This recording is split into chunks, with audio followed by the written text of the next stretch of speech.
Hey folks, Rob back for another Rob Plays. Why race a car when you can race a truck? Because this week we're looking at Super Trucks by Elite.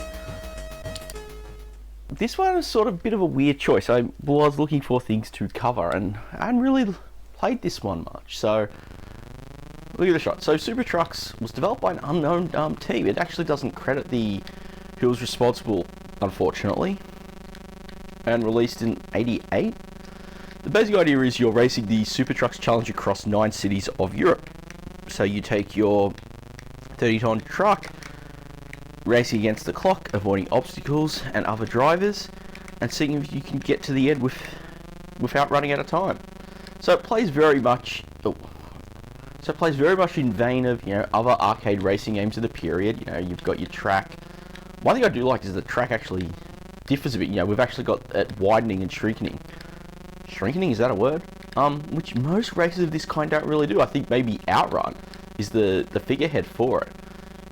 So you go through, avoid the other vehicles. Like Outrun, unsurprisingly, you've actually got forks in the road. So now you've got your indicators on top, telling us we've got a corner and some other conditions. So now we're told that there's roadworks ahead, and I'm going to go straight.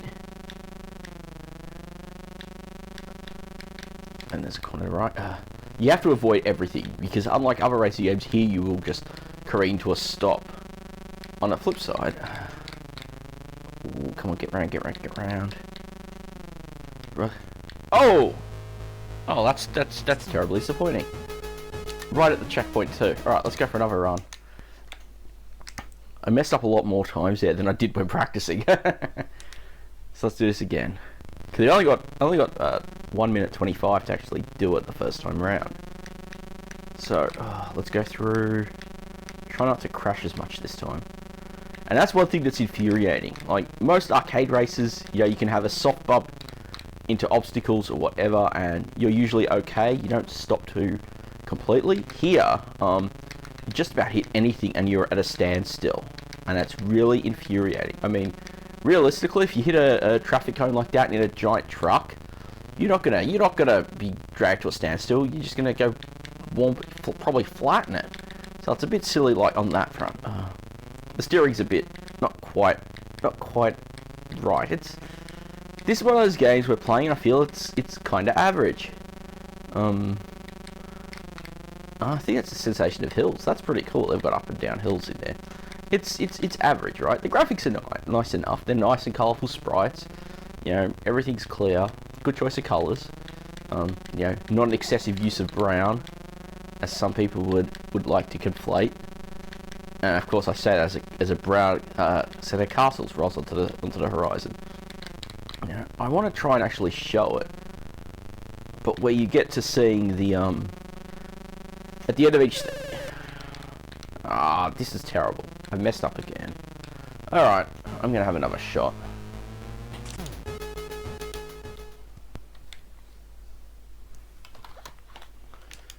Arcade mode. Stick the joystick to the table. Come on.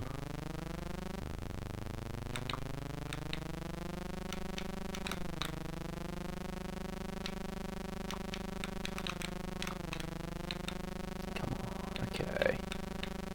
Yeah, I know I don't have a lot of insightful chatter right now, but I actually want to try and beat this first stage.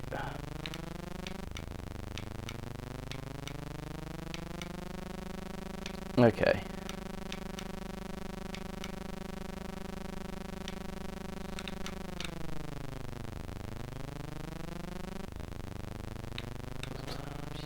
Sometimes you just mess those corners up, and that's the thing. It's like the obstacles are very tightly packed. It's actually something that happens when I was playing earlier in the second stage. You basically there was a sequence where you would be avoiding. I didn't even hit it. Alright, so let's put daft collision with obstacles onto the negatives list. But yeah, you'd basically go through like a series of corners, and there would be like 2 sides, but in optimal positions for your racing line, and and I found myself just careening into them one after the other. It was infuriating, and right now, I mean, another frustration is I wish there was. Oh, not again!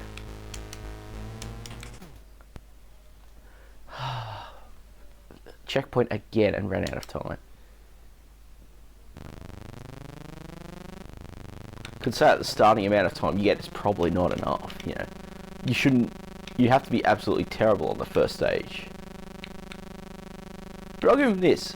Most arcade style races on the 64, they usually they don't give you a lot of screen real estate. I mean, this is what, 6 lines taken up by status information. The rest, that's pretty good. It's most of the screen. You know, a lot of other races try to do something more complicated and have an even smaller proportion of the screen. And here they've actually got a lot of it up, and they're doing the bands. And so it's actually reasonably fast. And again, you know, all the graphics are multicolour, which is a bit of a surprising thing, because on the actual tape loader, the loading picture uses the spectrum picture. So it's like, you're gonna get a terrible spectrum port or something. But no, they've actually put the work in, and whoever the programmers were, again, they're not credited, really actually did a good job with it. It's, as I think all up, I'm going to sum this up, I call it, it's an average kind of game, right? Yes, we're going to do it. Alright, so we've got to the checkpoint. We could go between Brussels and Paris, so I've gone to Paris. So apparently there's 9 cities all up that you can visit. I don't know how they're arranged in the map. Ooh. Alright, it sounds like we've got another fork. And I like that there's these forks in the middle of the stages, and the signs tell you what you can expect. So it looks like more traffic. Come on. Can I get around him? Yeah. Arg! That's no fair. Again, not fair. Alright. At least I got off the first stage, so I'm happy with that. And now it's on the other side, it's through the other corner. Come on, come on, come on. Okay.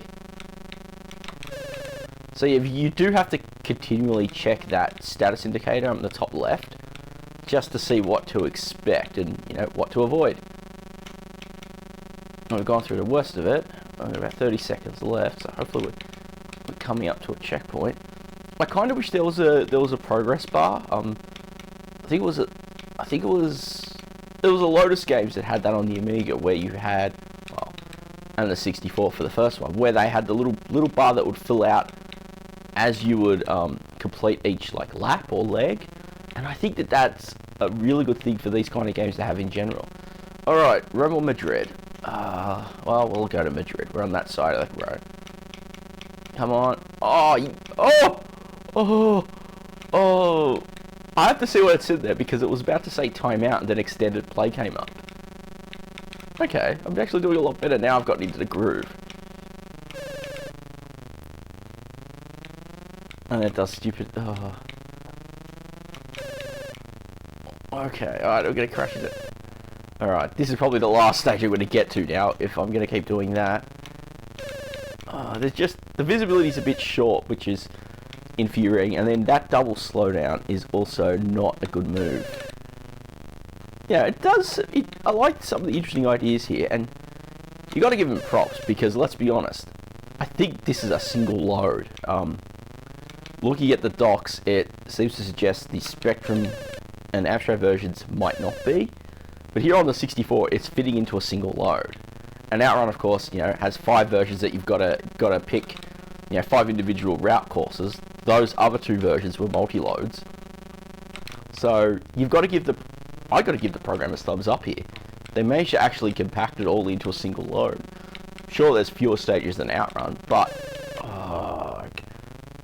they did a good job. It's just one of those average games, though. You know, just a bit infuriating where you get stuck into situations like this and just obstacles that you adequately can't avoid. And game over. Oh well. I can actually enter a name.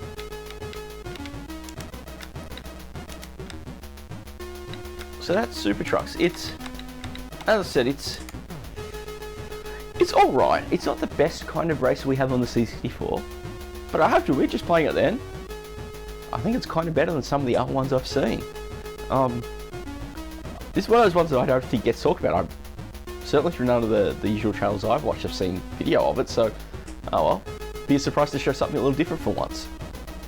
So with that, thanks again for watching. I hope you enjoyed this look at something a little off the beaten track. If you play those other versions, wouldn't mind hearing how they play in comparison. So drop some thoughts down below if you've played them. Thanks again to my subscribers, old and new. Thanks everyone who hops on the journey and watches some cool old retro games. Thanks again for watching, and I'll catch you next time.